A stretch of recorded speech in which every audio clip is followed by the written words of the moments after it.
A very good morning to all the dear students of class 8th. I welcome you all to this new class of social science.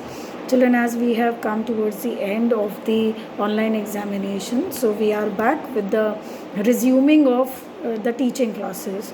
So I thought to start with geography. I know since the chapter is done by the previous teacher, but I thought why not taking the chapter from geography and I should teach it on my own, and then we will move towards history after completing minerals and power resources.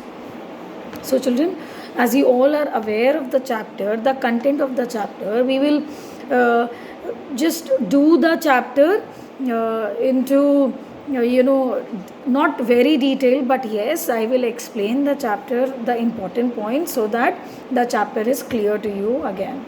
So let us children start with the chapter wherein minerals and power resources.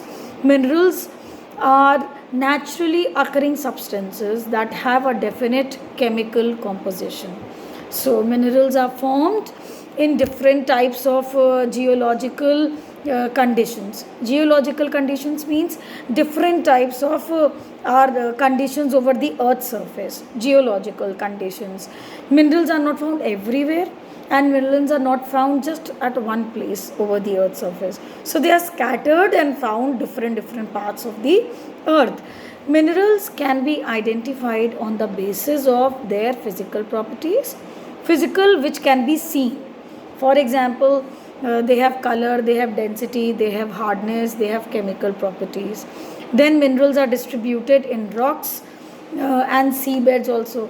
Not just on the surface of the earth, minerals are distributed on the sea surfaces also, seabeds.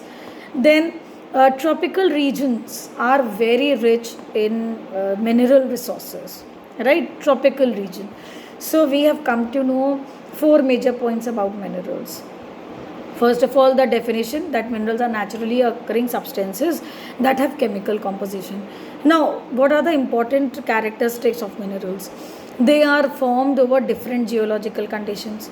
Number 2, they have physical properties such as hardness, density, then color. Then they are distributed on the ocean beds also. Then children, they are majorly found in tropical regions. So types of mineral, children. Let's come to this heading where types of mineral on the basis of composition means on what composition they are found. So there we can divide minerals into metallic mineral and non-metallic mineral. Metallic mineral we have which have metal content in this. For example, contains metal in a raw form. Those ores which are being extracted, they are having metals in that. While metals are hard substances that conduct heat and electricity and have luster for shine. Metallic always counts as the shiny part. So that luster for shine, so that is the key part of metallic minerals. So metallic minerals conduct heat and electricity, plus they have shine. For example, iron ore and bauxite.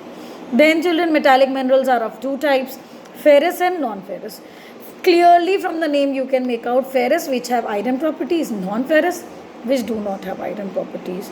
Then children, ferrous minerals are definitely having iron properties, non-ferrous are not having iron properties, you all know this. Whereas now we come to non-metallic mineral. Non-metallic minerals do not contain metals. For example, limestone, mica, gypsum, coal, petroleum, because they are not having metals inside them. Alright. So today children, we have come towards the meaning of mineral. Then we have seen important characteristics of mineral.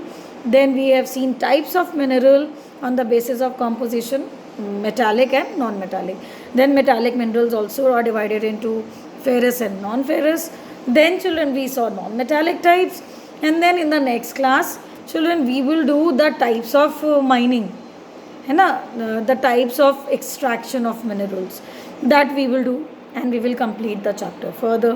Whereas in this chapter, if you take a note, you need to learn the important places of the different continents of the world, which is given in the chapter.